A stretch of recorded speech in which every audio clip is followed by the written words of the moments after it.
Welcome to my class Mishra ji की पाठशाला। आइए आज हम अपने महान खगोल शास्त्री महान वैज्ञानिक आर्यभट्ट के बारे में बात करते हैं। इनके बारे में बहुत कुछ चीजें हैं, है ना। इनका बहुत कुछ चीजें हैं जो कि हम लोग नहीं जानते हैं। हम लोग सिर्फ इतना जानते हैं कि आर्यभट्ट ने जीरो का खोज किया था। तो बाबू आर्यभट्ट सिर्फ और सिर्फ जीरो का ही खोज नहीं किए हैं। बहुत सारी ऐसा चीजें जिसका कि उन्होंने खोज किया और बहुत सारी ऐसा चीजें जिसका अभी हम लोग पढ़ रहे हैं, उन्हीं का दिया हुआ है, उसी को पढ़ रहे हैं। तो इतना महान आदमी थे ना जी कि मैथ एक किताब बनाए आर्यभट्टिया, जिसको ही पूरा कविता के जैसे बना दिए। समझ सकते हो। आर्य भाटिया इनका जो लिखा हुआ है एक किताब है, जिस जो कि एक मैथ की किताब है, उसको भी कविता जैसे बना दिए हैं, है ना। तो आइए सबसे पहले तो इनका जन्म जाने कि जन्म कब हुआ था, कहाँ हुआ था। तो इनका जन्म 476 ईस्वी में हुआ था। कहाँ था? कुसुमपुर में हुआ था। तो देखिए इनका जन्म ना दो जगह बताया था जन्म स्थान। एक तो कुसुमपुर है, एक आसमक है। जो कुसुमपुर है, अभी के जो पटना है ना फिलहाल, वहीं पे ही कुसुमपुर था।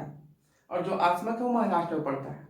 कहाँ पड़ता है? महाराष्ट्र में पड़ता है। तो इनके जो जन्म स्थान है उसके ऊपर बहुत मतभेद है कि इनका जन्म स्थान कहाँ है, कुसुमपुर में है या आसमक में है। तो ये तो क्लियर हुआ नहीं है। ये फिलहाल जो है वो समझिए कि इनका जो जन्म है वो कुसुमपुर में ही हुआ था।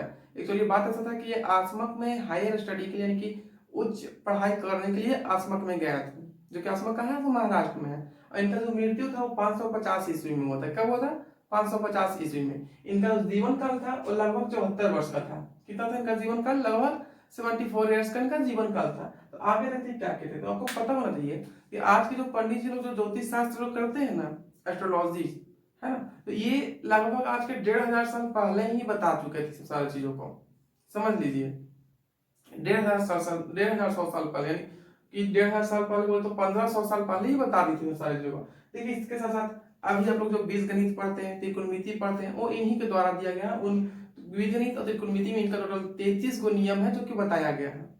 कितना नियम है? 33 नियम है। किस किस में? तो बीज गणित और त्रिकोणमिति में। आगे देखते क्या है, तो आर्य भाटिया जो है ना, इनका द्वारा लिखा हुआ आर्य भाटिया बहुत ही अच्छा पुस्तक है जो कि इनके द्वारा लिखा गया था। उसी में ही आर्य भाटिया में ही इन्होंने अपने जन्म स्थान और अपने जन्म की जो तारीख है, जन्म साल, इसको बताए थे।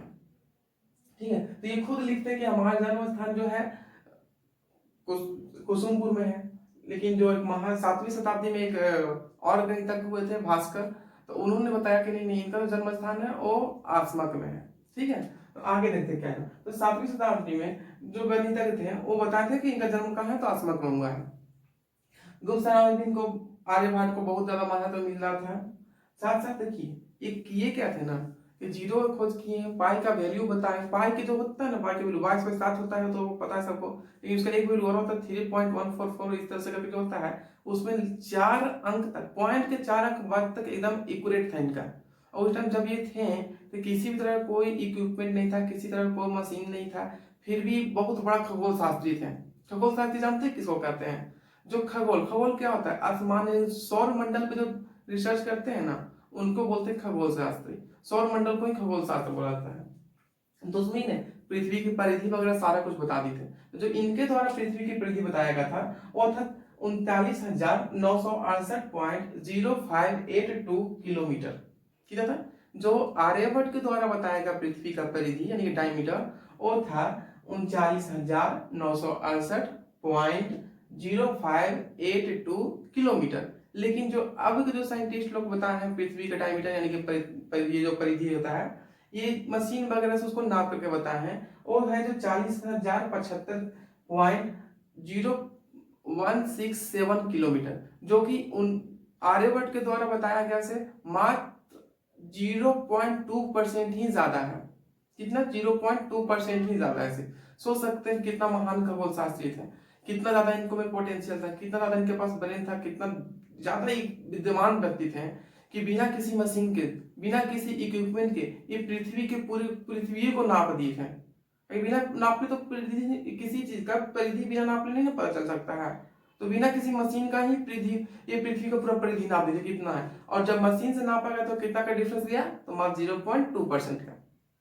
ठीक है, अब देखिए इस साथ एक चीज और बताए थे। बताया क्या था कि जो साल में 366 दिन होता है, लीप ईयर में 366 दिन होता है ना, तो ये बताया था कि नहीं नहीं, साल में 366 दिन नहीं होता है, बल्कि 365.2951 डेज होता है। कितना होता है?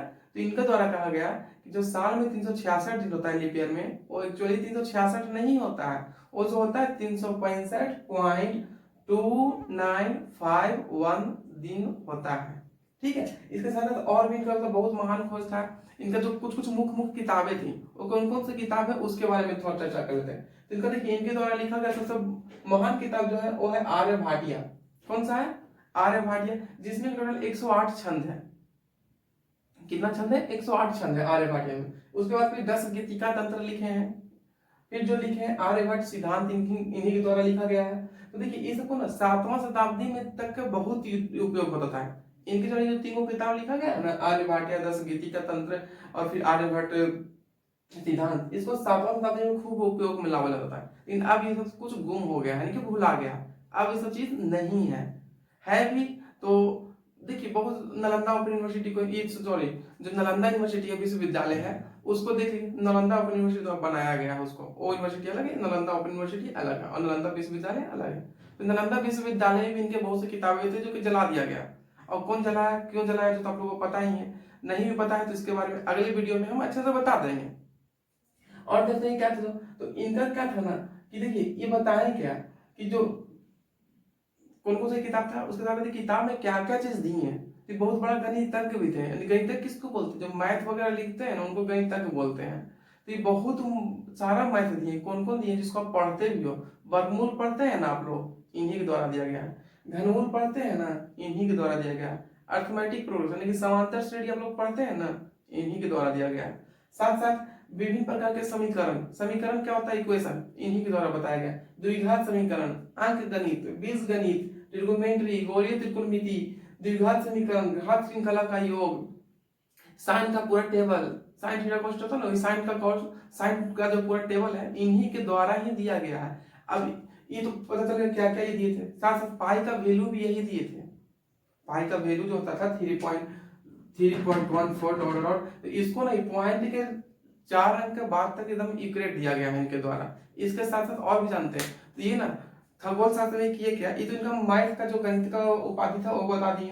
अब खगोल शास्त्र में क्या किए कि जो पृथ्वी घूमता है अपने अक्ष पे, यानी कि अपने अक्ष पे जो पृथ्वी घूमता है, ये जो निकोलस, ये कौन बताया है? तो आप लोग ज्यादा जानते हैं कि वो बताने वाले का नाम है निकोलस कोपरनिकस, है ना। तो ये निकोलस कोपरनिकस से भी 1000 साल पहले बता दिए थे।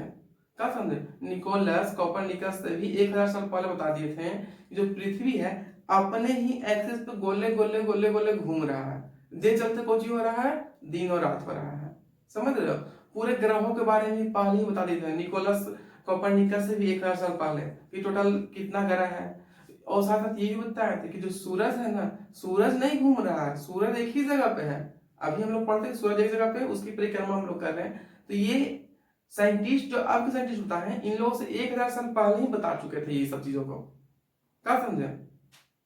इसके साथ और देखते हैं क्या किए थे। तो और क्या किए थे ना बाबू कि ये भी चीज को बता दिए थे उस टाइम से कि माइक्रोस्कोप, टेलीस्कोप ये सब कुछ नहीं होता था। तो अभी तो टेलीस्कोप ये सब हम लोग देख लेते हैं, देख लेते हैं कि हाँ ये ग्रह यहाँ पे है, वो ग्रह यहाँ पे है, ये यहाँ पे, वो यहाँ पे है। लेकिन पहले सब नहीं था, फिर भी उस टाइम बता दिए थे। क्या बताए थे कि जो चंद्रमा है वो अपना, उसके पास लाइट नहीं चंद्रमा के पास, बल्कि उस सूर्य के प्रकाश से सूर्यमान है, बल्कि प्रकाशमान है ना। ये जो आर्यभट्ट थे पहले ही हम लोग को बता दी थी उसी टाइम, यानी कि निकोलस कोपरनिकस से भी 1000 साल पहले कि जो चंद्रमा हम लोगों का है वो सूर्य के प्रकाश से प्रकाशमान है, ना कि चंद्रमा के पास अपना कोई प्रकाश है। और हम लोग इसको अब जानते हैं, अब बोलते हैं कि साइंटिस्ट लोग ऐसे बताएं। तो हम लोग के बिहार में ना बहुत ऐसे टैलेंटेड लोग हुए हैं जो कि साइंटिस्ट लोग को भी, मतलब कि समझ तो इन लोग से भी ज्यादा जानते थे, बहुत ज्यादा जानते थे। एक लिए देखिए ना, एक लिए इतना सारा चीज दे दिए हैं। देखिए मैथ में अधिकतर चीज तो 10 वाला इन्हीं का पढ़ना है। 10 में जब लोग पढ़ते हैं क्लास 10 में ये सब चीज, तो अधिकतर इन्हीं का द्वारा दिया गया है। पृथ्वी का परिधि नाप दिए हैं बिना किसी मशीन के, और भी डिफरेंस कितना का मशीन से नापे और वो अपने नाप दिए, तो दोनों में डिफरेंस कितना का? तो 0.2% का मार्क्स बस। समझ रहे हैं कितना महान थे जो। और पूरा ही पहले ही बता देंगे कि कहाँ कौन ग्रह है, कहाँ पे है, किस जगह पे है, किधर से कौन ग्रह घूम रहा है, क्यों दिन और रात होता है, तो सारी चीजों को ही बता दी थे बहुत पहले ही। अब के जो साइंटिस्ट आए हैं मशीन से उसका ये उपयोग करते हैं, मशीनों का उपयोग कर करके बताते हैं कि ऐसा है ऐसा नहीं है। इन्हें बिना मशीन के ही बता दी थे। ये तो बात हो गया इनके आर्यभट्ट के बारे में। उम्मीद है कि आप लोग आर्यभट्ट के बारे में इतना चीज जान होंगे। और आप लोगों से हमारी एक अनुरोध और है कि कोरोना का टाइम चल रहा है, इसलिए थोड़ा आप लोग सतर्क रहा कीजिए, जरूरी भी सतर्क रहना। और आज का जहाँ तक अपडेट है कि हमारे जितने भी स्टाफ मेंबर को जो कोरोना पॉजिटिव हुए थे वो भगवान की कृपा से निगेटिव हो गए हैं, तो बहुत खुशी हुई। जल्द ही हम लोग क्लास ऑफलाइन, अभी तो फिलहाल क्लास ऑनलाइन ही चलेगा गवर्नमेंट के शेड्यूल के अकॉर्डिंग, जैसे ही गवर्नमेंट का जो गाइडलाइन होगा उसके अकॉर्डिंग क्लास अगर ऑफलाइन किया करना पड़ेगा तो ऑफलाइन हम कर देंगे। फिलहाल इतना तो समझ में आ गया होगा। चलिए मिलते हैं अगले वीडियो में, तब तक के लिए जय हिंद।